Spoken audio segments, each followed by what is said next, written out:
सुखी ड्रॉपवरून गंगोत्रीकडे जाताना हे झाला नावाचं गाव लागतं आणि हा संपूर्ण घाट आपण पाहू शकतो. वळणावळणांचा रस्ता जवळपास त्या ठिकाणी तिथे जे ठिकाण दिसतंय तिथे सगळे आम्ही चहा घेऊन निघालो आणि हा जो मधला रस्ता आहे या मधल्या रस्त्याने खाली उतरलो.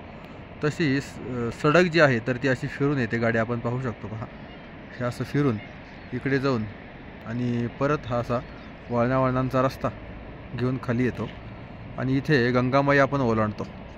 गंगामाईवरती हा पूल आहे आणि खाली गंगामाईचं खूप विस्तीर्ण असं पात्र दिसतंय.